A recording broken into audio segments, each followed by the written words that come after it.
Hey friends, happy Thursday. Thanks for joining us here on Unscripted on 13 Plus. I'm Anna Orsini. We hope your Thursday's off to a great start so far. Obviously, some big news a lot of people are talking about today. O.J. Simpson dead at 76. So, taking a look at what we know so far, this came in this morning. It was actually posted on his Twitter account from a family member. The post said, quote, "On April 10th, our father, Orenthal James Simpson, succumbed to his battle with cancer. He was surrounded by his children and grandchildren during this time of transition. His family asks that you please respect their wishes for privacy and grace," end quote. Now, they did disable any comments on this post, so people weren't really able to weigh in on that post on his Twitter page, but people are, of course, weighing in online today. Now, there were reports back in February that OJ was battling prostate cancer. At the time, he denied those claims. He posted a video on Twitter denying that he was in hospice care, saying that he was, at the time, hosting a ton of friends for the Super Bowl in Las Vegas. Now reactions are kind of pouring in this morning from people close to the case, obviously the murder of Nicole Brown and Ron Goldman, which he was later acquitted for in 1994. Some people, though, this morning, for example, one of the detectives in the case, Tom Lange, telling TMZ, "I have nothing to say, I simply don't care." Caitlyn Jenner, who obviously is connected to OJ through Kris Kardashian, or now Kris Jenner, also saying on Twitter, "Good riddance," just posting that pretty cryptic message. So right now we don't know the exact circumstances around his death, because he did deny the care for cancer, but his family did say that he was battling cancer. So, of course, as we learn more about this throughout the day, we'll keep you updated, but a big story impacting sports fans, true crime fans, a lot of people throughout your day-to-day. And something else we're keeping an eye on, of course, the George Kelly case continues today, and we do know that jurors actually today are going to visit the ranch where that shooting took place. They're expected to make a trip out later today. Now, this comes after the jury was shown text messages that George Kelly sent his son in the days leading up to the shooting. More than 2 weeks before that shooting happened, the messages included texts between Kelly and his wife saying they were, quote, L&L, or locked and loaded, and that his AK-47 was hot. Now, the defense didn't address those texts directly yesterday with the detective Mario Barba, who testified, but the defense did emphasize that at the time he was new to the force. He had yet to go to detective school when that investigation began. They asked him about the interrogation process and whether it was ethical to imply that Kelly was guilty early on, especially through the use of those text messages. So, again, the jury visiting the ranch today, of course, it's going to be a big development just in this trial. So we'll keep you updated on what comes out of that and what we learn after they make that visit later this afternoon. But this is a live look to the courtroom right now and what we're seeing so far this morning.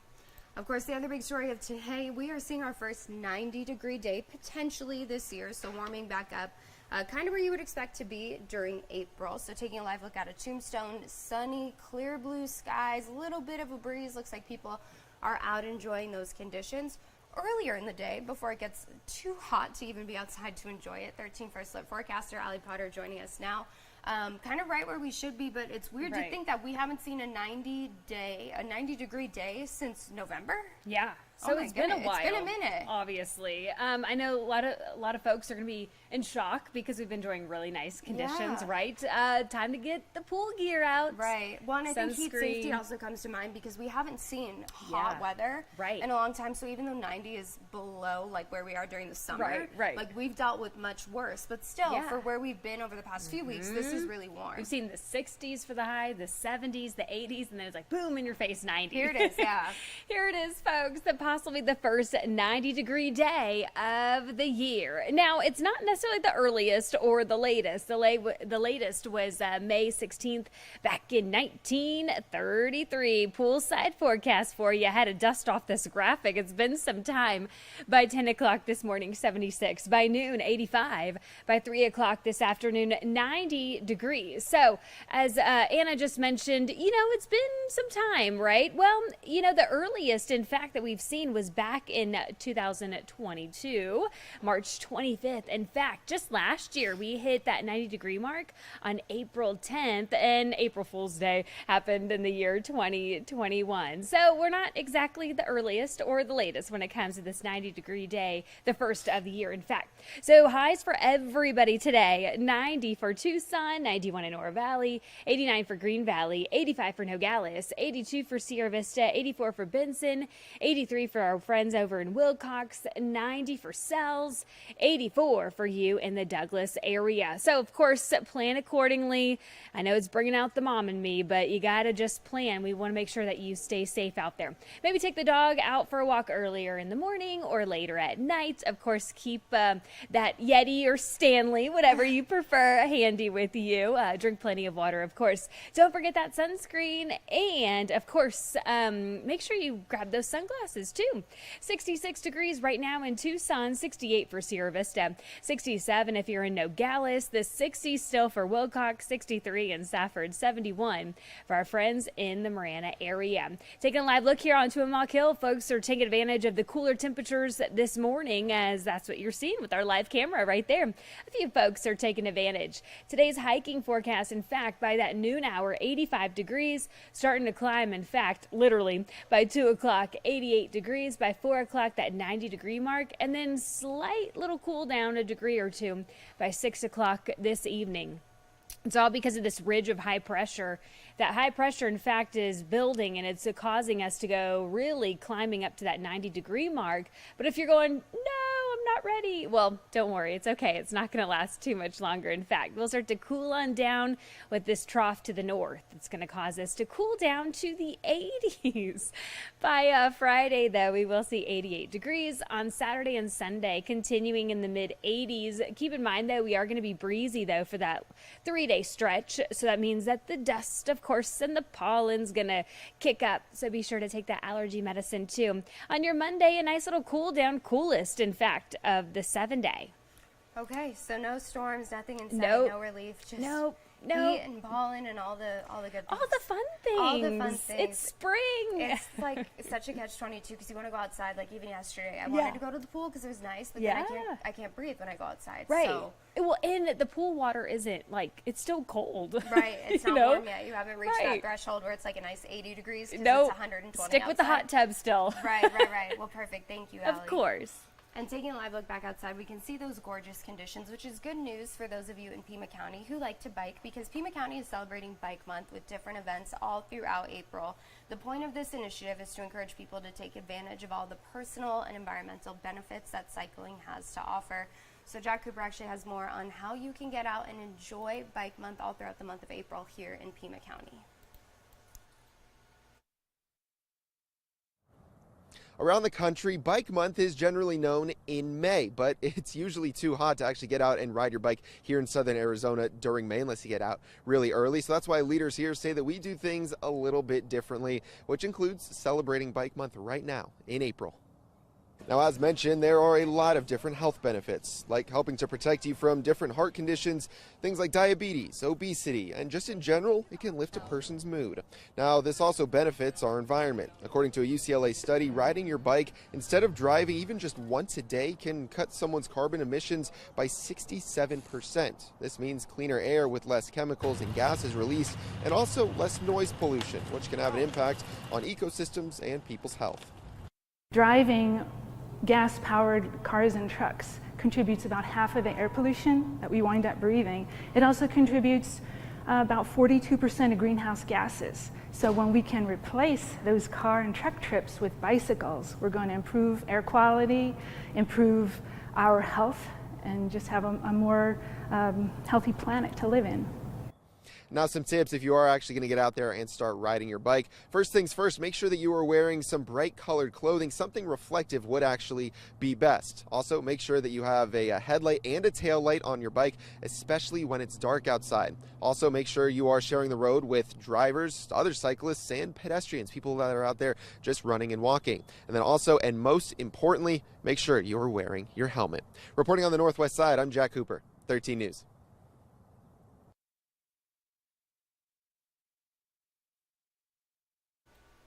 Now, one thing you are going to want to keep in mind is that as you're heading outside, so are those rattlesnakes. This morning, Banner Hospital Poison Control Center out with a warning about an increased danger of rattlesnakes in our region. Last year, Poison Control says that they received 175 phone calls regarding rattlesnake bites here in southern Arizona. And this year, they said that those calls are actually coming in a little earlier than they expected. The first call that they got came toward the end of February. We're told 100% of bites will result in needing anti-venom, so even dry bites require medical attention to ensure that a victim is okay. They're asking you not to kill the snake. You don't need to identify it. Just go to the hospital. If you do get bit by a snake, animal control experts say that they're already starting to see several calls a day about rattlesnakes in people's homes, so just something to be extra aware of as you head out. Of course, if you're going out to bike or anything or to hike, it is their space, so they're going to be out there. But just make sure that you have all of the proper plans in place just in case that were to happen to you.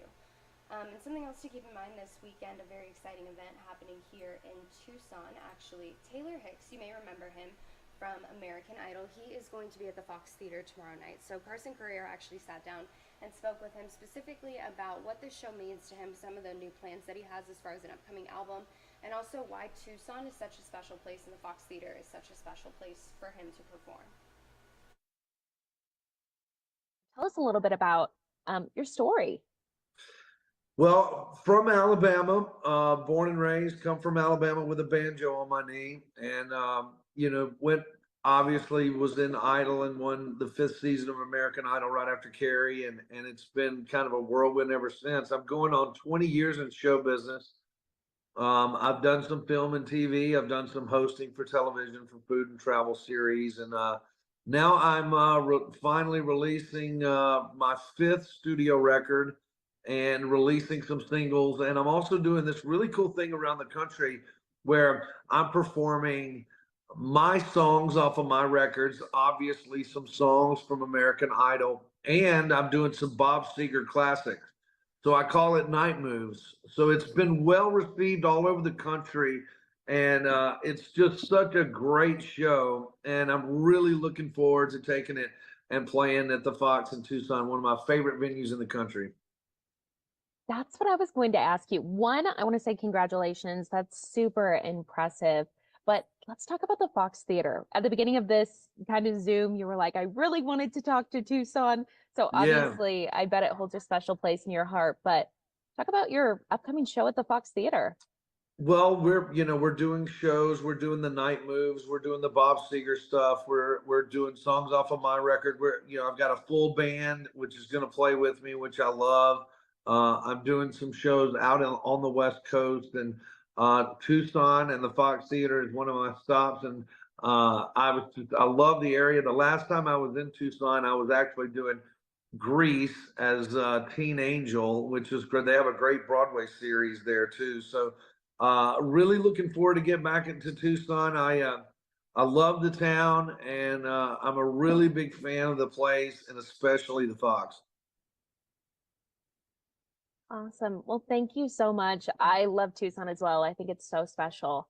Anything else that you want to talk about your upcoming concert at the Fox Theater, about your new single, or anything else? Yeah, the single came out. There's 2 singles came out last year. One of them is called Port Swing, and the other one is Teach Me to Dance. I debuted Teach Me to Dance on the Grand Ole Opry not too long ago, which I had my Opry debut. And some of that music just it's very reminiscent of Chris Stapleton. I'm kind of a Southern country guy. So all of that music right now, I'm really excited about releasing this year. So again, Taylor Hicks will be in Tucson tomorrow night at the Fox Theater. The show is at 7:30. You can see that information up on the Fox Tucson website. You can go on there to get tickets, $20 to $62. And if you want any more information about his performance tomorrow night or his new upcoming album, you can head to the website. You can also head to the Unscripted on 13 Plus tab on our website to listen to this full interview again and listen to any of the interviews that we've done in the past. We get those posted up there for you. So if you'd like to share this interview ahead of time, you can do that. Just head to our website again, Unscripted on 13 Plus tab. That's where you can find all the interviews that we do here on 13 Plus. And taking a live look once more out to Tombstone today, people enjoying those warmer conditions, out enjoying a clear sky and a beautiful day ahead of us. Now keep in mind, because it's going to be 90 degrees, we haven't seen that since November. So just be taking all of those different precautions, making sure you're staying hydrated, putting on sunscreen, all the things that we do during the warmer months here in southern Arizona. But enjoy that weather, enjoy the beautiful conditions, and enjoy Pima County Bike Month as well. We appreciate you joining us here for Unscripted on 13 Plus. Have a great rest of your Thursday, and we'll see you back here tomorrow morning.